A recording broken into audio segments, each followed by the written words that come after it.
Assalamualaikum everyone. Welcome back to psychology lecture series.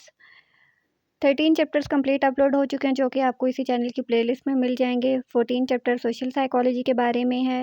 ये कुछ topics हैं जो कि हम लोग डिस्कस कर चुके हैं और ये चैप्टर जो है बहुत ज़्यादा इंपॉर्टेंट है। अगर ये आपकी आउटलाइन में इंक्लूडेड हो तो आपने इसमें जितनी भी टर्म्स हैं वो लाजमी प्रिपेयर करनी है, जैसे socialization, processes, conformity, opinion and attitudes. आज स्टार्ट करेंगे लेक्चर नंबर 16 जो कि प्रेजुडिस के बारे में है। लास्ट लेक्चर में हमने स्टीरियोटाइप के बारे में डिस्कस किया था कि ये जनरलाइज बिलीव्स, एक्सपेक्टेशंस होती हैं, रिजिड असम्पशंस होती हैं, बायस्ड होती हैं। अब स्टीरियोटाइप जो है वो लीड करती हैं प्रेजुडिस की तरफ, ठीक है। प्रेजुडिस ज़्यादातर या ऑफन जो है वो नेगेटिव एटीट्यूड होता है किसी भी ग्रुप मेंबर के बारे में, ठीक है। डिस्क्रिमिनेटरी होता है, बायस माइंडसेट होता है और इनएक्यूरेट इंफॉर्मेशन होती है। इनएक्यूरेट इन्फॉर्मेशन और नॉलेज की वजह से ही इंडिविजुअल जो है वो प्रेजुडिस की तरफ लीड करता है या प्रेजुडिस एटीट्यूड रखता है या नेगेटिव एटीट्यूड रखता है किसी के भी बारे में। अब प्रेजुडिस जो है ना वो रेस, रिलीजन, एथनिसिटी और जेंडर की बेस पे होता है। फॉर एग्ज़ाम्पल हम जिस भी कास्ट से बिलॉन्ग करते हैं ना, हम उसको बहुत ज़्यादा सुपीरियर समझते हैं, जबकि बाकी कास्ट के जितने भी लोग होते हैं ना, हम उनको इन्फीरियर समझते हैं। क्योंकि ये हमारे कल्चर में होता है, हमने अपने पेरेंट्स से लर्न किया होता है, हमने अपनी फैमिली से लर्न किया होता है। इस वजह से हम लोग इस तरह का दूसरी कास्ट के बारे में एटीट्यूड रखते हैं और दूसरी कास्ट में जो है हम लोग मैरिज को भी करना बुरा समझते हैं। लेकिन वक़्त के साथ-साथ जो है हम अगर तो एक्यूरेट इन्फॉर्मेशन और नॉलेज लेते हैं तो हम उस प्रेजुडिस को कम कर सकते हैं।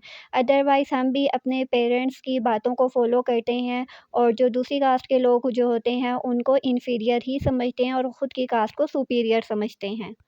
अब ये प्रेजुडिस या नेगेटिव एटीट्यूड दूसरी कास्ट की तरफ जो होता है, इसके अलावा हम रिलीजन की बेस पे भी प्रेजुडिस शो करते हैं या नेगेटिव एटीट्यूड शो करते हैं और जेंडर की बेस पे भी, ठीक है। कुछ जो कल्चर हैं उसमें जेंडर को में कोई डिफरेंस नहीं किया जाता, चाहे वो मेल है चाहे फीमेल है। लेकिन कुछ फैमिलीज़ जो है ऐसी होती हैं उनमें जो है वो जेंडर बायसनेस बहुत ज़्यादा होती है, लड़कों को बहुत ज़्यादा सपोर्ट किया जाता है, उनको बाहर भी जाने की इजाज़त होती है, वो जॉब भी कर सकते हैं। लेकिन फ़ीमेल्स की तरफ उनकी बहुत ज़्यादा रिस्ट्रिक्शंस होती हैं, उनको जॉब करने नहीं दी जाती, उनको बाज़ार नहीं लेकर जाया जाता या उनको जाने की इजाज़त नहीं होती अकेले।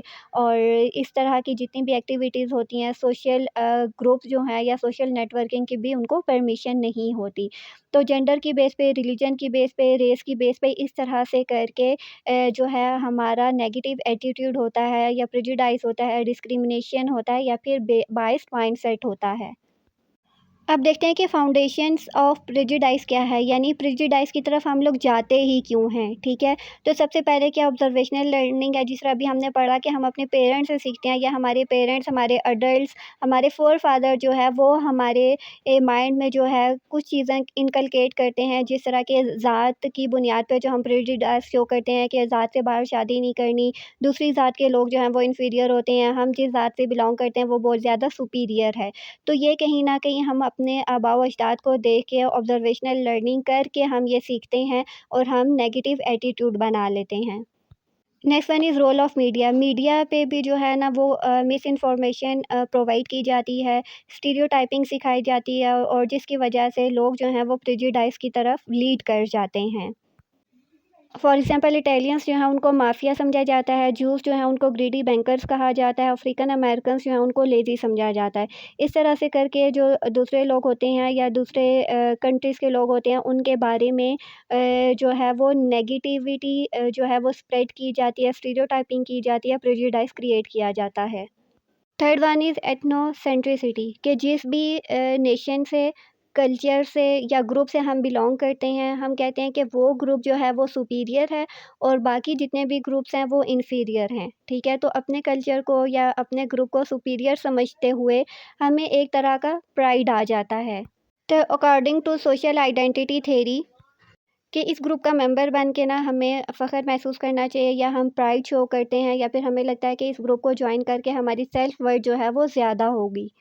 Again in group and out group है कि जिस ग्रुप से हम बिलोंग करते हैं उसको हम ज़्यादा वैल्यू करते हैं, और जो आउट ग्रुप जो है उसको हम इतनी ज़्यादा वैल्यू नहीं करते, ना ही उसको हम इतना इम्पोर्टेंट समझते हैं, बल्कि उस आउट ग्रुप को हम डी वैल्यू करते रहते हैं। जबकि जिस ग्रुप का हम पार्ट होते हैं उसको हम बहुत ज़्यादा वैल्यू देते हैं, और हम उसके हमेशा पॉजिटिव एस्पेक्ट पे फोकस करते हैं। Fifth one is scarcity of societal resources. Scarcity of societal resources का मतलब है कि जो एसेंशियल रिसोर्सेज हैं ना उनका लिमिटेड होना, for example water, food, education, economic opportunity वगैरह। अब जो मेजॉरिटी ग्रुप वाले जो होते हैं ना वो ये बिलीव करते हैं कि माइनॉरिटी की वजह से ना हमें भी चीज़ों का के लिए सफ़र करना पड़ता है। फॉर एग्जांपल कोई भी जॉब अपॉर्चुनिटी आती है वहाँ पे मेजॉरिटी ग्रुप्स के लिए भी जॉब्स होती हैं, और माइनॉरिटीज़ जो हैं उनके लिए भी जॉब्स होती हैं। अब चूँकि माइनॉरिटीज़ भी वहाँ पे आ गई हैं तो जॉब जो हैं वो डिवाइड हो जाती हैं। तो इस वजह से जो मेजॉरिटी वाले ग्रुप मेंबर्स जो होते हैं ना वो ये समझते हैं कि इन माइनॉरिटीज़ की वजह से ना हमें इकोनॉमिक अपॉर्चुनिटीज़ जो हैं वो कम मिल रही हैं। हमारी जॉब जो हैं वो इन में भी डिवाइड हो जाती हैं, जिसकी वजह से हमें अच्छी जॉब अपॉर्चुनिटीज़ नहीं मिल सकती। तो जब वो लोग ऐसा सोचते हैं तो इसकी वजह से वो आहिस्ता-आहिस्ता प्रेजुडिस की तरफ या नेगेटिव एटीट्यूड की तरफ लीड करती हैं रिगार्डिंग या टुवर्ड्स माइनॉरिटी ग्रुप्स। अब हम देखते हैं कि reducing the consequences of prejudice के कॉन्सिक्वेंसेस जो हैं उनको कैसे रिड्यूस किया जा सकता है। फर्स्ट वन पे क्या है, increasing contact between the target of stereotyping and the holder of stereotype. कि जिन ग्रुप्स की तरफ हम स्टीरियोटाइप्ड होते हैं ना उनसे ज़रूरी है कि हम लोग कॉन्टैक्ट मेंटेन करें। जब हम उनके साथ एक कॉन्टैक्ट मेंटेन करेंगे, कम्युनिकेशन करेंगे, हमारी फ्रेंडशिप होगी, तो आहिस्ता-आहिस्ता स्टीरियोटाइप या प्रेजुडिस बिहेवियर जो है वो हमारा कम होगा। Second is making values and norms against prejudice more conspicuous. के प्रेजुडिस के अगेंस्ट हमारी जितनी भी वैल्यूज़ हैं, नॉर्म्स हैं ना, उनको हमें क्लियर करना चाहिए। हमें क्लियरली बताना चाहिए कि डिस्क्रिमिनेशन जो है वो नहीं होना चाहिए, और जितने भी माइनॉरिटीज़ ग्रुप हैं या अदर ग्रुप्स हैं जिनसे हम बिलॉन्ग नहीं करते, उनको भी वैसे ही अपॉर्च्युनिटीज़ देनी चाहिए, उनको भी वैसे ही समझना चाहिए जैसे हम अपने ग्रुप्स को समझते हैं या अपने कल्चर, अपने नॉर्म्स को समझते हैं। तो जितनी ये वैल्यूज़ और नॉर्म्स क्लियर होंगी उतना ही ज़्यादा नेगेटिव बिहेवियर हम कम करेंगे और पॉजिटिव बिहेवियर को जो है वो अपनाएँगे।